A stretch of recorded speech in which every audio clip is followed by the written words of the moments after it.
So once again, Yasher Koach to Yedid Nafshi Rav Yaakov Klein and the Lost Princess Initiative and the remarkable Kalim that he is creating and continuing to create for Harbatzos HaTorah and the Harbatzos of the Ma'ayanos of the Baal Shem Tov HaKadosh and the Nachal HaNaveh Makor Chochma, Rebbe Nachman ben Fegas Chusay Yogen Aleinu.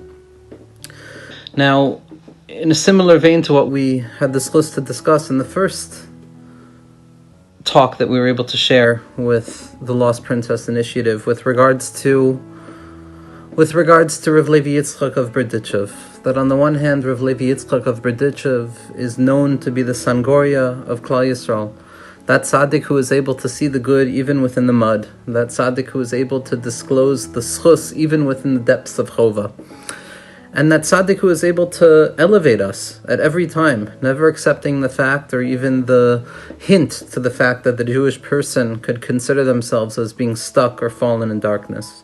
Yet nevertheless, we said that the name Levi Yitzchak both represent the concept of gevura and constriction. The Leviim were the ones who set the boundaries for the Kohanim, who were the elements of chesed and loving kindness.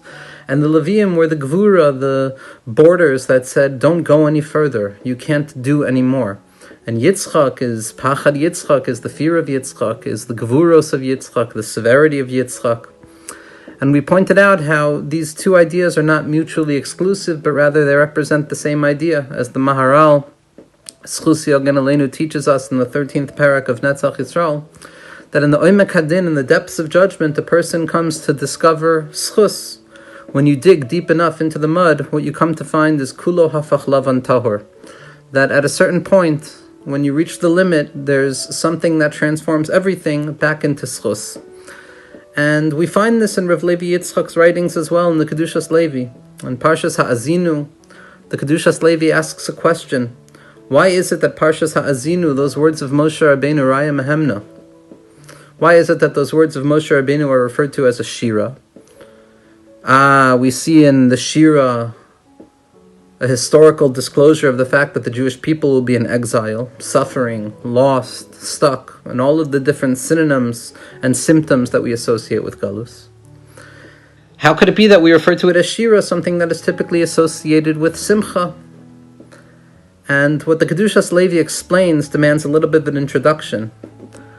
That when a person is playing music, when a person is listening to music, if all of the chords were consonant, if all of the chords and the sounds aligned with one another, and there was no distortion and there was no dissonance within the chords, then the music would float, it would ascend, but it would not awaken the spirit within the individual. It would not force the person to descend into the depths of themselves, to uncover the hargasha of music within the self. It would be ethereal, it would be a transcendent tune that just moves upwards. It's only in the confrontation of dissonant chords, where sounds fight against one another, where there is a dissonance going on between the sounds that are being described, that the soul is awoken through the power of music. That the Arizal tells us, based on the Zohar HaKadosh, that all music comes me sitra de smola. All music and all excitement and all joy and all chiddush and all novelty come from that place of Yitzchak, come from that place of v'tischak liyom macharon, the laughter that ascends specifically out of darkness. And the music that we experience and the music that we feel even when we're not singing and even when we're not playing music is a music that is born out of the confrontation of opposites, out of the difficulty and the constriction that we experience and the movement upwards and then again being pushed back down, the oile v'yored, the sounds that are ascending and descending at once, that ratza v'shov, that creates the beautiful music that awakens the spirit. And so it makes a lot of sense for Rav Levi Yitzchak that the shira, this song that brings out the concept of Galus, is in and of itself the aspect of shira that we're talking about. Because if a Jewish individual, if the Jewish people had no experience with Galus, then all we would know is light. All we would know is Torah and Tefillah and everything clear in all of its clarity. But it would be ascendant, it would be transcendent, it would be ethereal, but it would not give us that feeling.